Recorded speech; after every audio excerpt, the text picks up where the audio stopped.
మన దగ్గర work culture చాలా టాక్సిక్ ఉంటుంది తెలుసా. తెలియకపోతే మీ పేరెంట్స్ అడుగురు ఎంత టాక్సిక్ వర్క్ కల్చర్లో వాళ్ళు పనిచేస్తున్నారు. మన దగ్గర ఎంతసేపు పని చేసినావు, 12 గంటలు పని చేసినావు, 14 గంటలు పని చేసినావు, చేస్తే గ్రేట్, ఆడ్ గుడ్ ఎంప్లాయ్, మంచి ఎంప్లాయ్. సో ఎంతసేపు పని చేసినావు అనేది కావాలి, టైం పాస్ ఎంత చేసినావు నువ్వు, అదే ఇంపార్టెంట్. కానీ చైనా, జపాన్ లాంటి కంట్రీస్లలో ఎంతసేపు పని చేసినావు అని అడగరు, ఏం అవుట్పుట్ తీసినావు అని అడుగుతారు, ఏం వాల్యూ క్రియేట్ చేసినావు అని అడుగుతారు. ఇది చైనాతో కంపేర్ చేసుడు కాదు, కానీ కొన్ని విషయాలు మనం నేర్చుకోవాలి. లేకపోతే మన ఇండియా ఎప్పుడు చైనాని టచ్ చేయలేదు గ్రోత్ లో. India population China population almost same ఉంటుంది, కానీ మన జీడిపి ఎంత, $4 trillion అయితే వాళ్ళ జీడిపి $18 trillion. వాళ్ళు తయారు చేసిన వస్తువుల్ని, వాళ్ళు తయారు చేసిన కార్లను మనం విడగొంటాం, కానీ మనం తయారు చేసిన వస్తువులను వాళ్ళు కొంటారా? ఆ టైం ఎప్పుడు వస్తుంది? ఎవరు తీసుకురావాలి? మనమే తీసుకురావాలి కదా. ఎట్లా తీసుకొస్తాం? ఆ మైండ్ సెట్ ఎప్పుడు వస్తుంది? అన్ఫార్చునేట్లీ, అంటే బాధాకరమైన విషయం, సాడ్ విషయం ఏంటంటే మన ఎడ్యుకేషన్ సిస్టమ్ చిన్నప్పటి నుండి మనకు అదే నేర్పిస్తుంది. ఎంతసేపు చదివినావు, నైట్ అంతా కూర్చొని చదివినావు, ఎన్ని గంటలు చదివినావు, ఎంత మెమొరైజ్ చేసినావు, ఎన్ని పేజీలు మెమొరైజ్ చేసినావు, ట్యూషన్ పోయినావా, స్పెషల్ క్లాసెస్ పోయినావా అని అడుగుతారు తప్ప ఈరోజు ఏం స్కిల్ నేర్చుకున్నావు, ఏం ప్రాబ్లమ్ సాల్వింగ్ చేసినావు అడగం మనం. మనకేంటంటే స్టూడెంట్ ఎక్కువసేపు చదువుతున్నాడు అంటే వీడు సూపర్ స్టూడెంట్ రా బాబు, మస్తు చదువుతున్నాడు, వీడు మస్తు మార్క్స్ తెచ్చుకుంటాడు. సక్సెస్ దాంతో రాదు. సక్సెస్ నువ్వు స్కిల్స్ నేర్చుకుంటూ వస్తుంది, నువ్వు ప్రాబ్లమ్ సాల్వింగ్ నేర్చుకుంటూ వస్తుంది, నువ్వు క్రియేటివిటీ నేర్చుకుంటూ వస్తుంది, వాల్యూ క్రియేట్ చేస్తే వస్తుంది.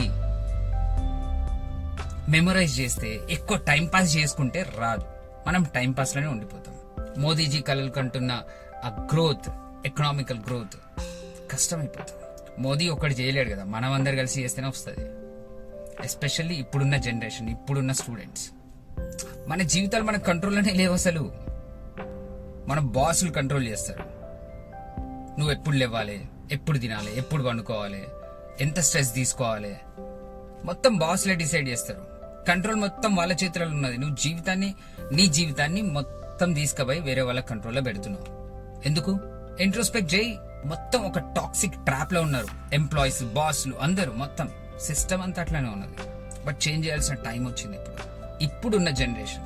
నిజంగా ఇండియాని ఒక పవర్ఫుల్ కంట్రీగా నిలబెట్టాలంటే, సరే ఇండియాని వదిలేయండి, మీరు పవర్ఫుల్ గా మీ లైఫ్ మీద మీకు కంట్రోల్ తెచ్చుకోవాలంటే మాత్రం మైండ్ సెట్ మార్చండి.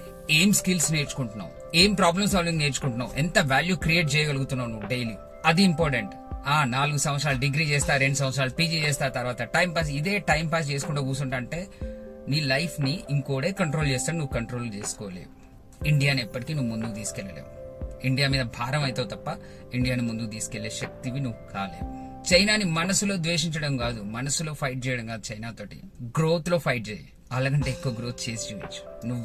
నువ్వు అందరూ, ఎవ్రీవన్ ఇంక్లూడింగ్ మీ. సో ఎంత టైం పని చేసినాం, ఎంత టైం చదువుకున్నాం అనే మైండ్ సెట్ తో కాకుండా ఏం అవుట్పుట్ క్రియేట్ చేసినావు, ఎంత ఇంపాక్ట్ నువ్వు క్రియేట్ చేస్తున్నావు, ఏం స్కిల్స్ ఈ రోజు నేర్చుకున్నావు, ఏం ప్రాబ్లమ్ సాల్వింగ్ ఈ రోజు చేసినావు అనే మైండ్ సెట్ తోటి ఆలోచించు. అప్పుడు సక్సెస్ వస్తుంది. అప్పుడు సక్సెస్ నీ వెనకాల పరిగెత్తుకుంటూ వస్తుంది. నువ్వు సక్సెస్ అయితే ఇండియా సక్సెస్ అవుతుంది.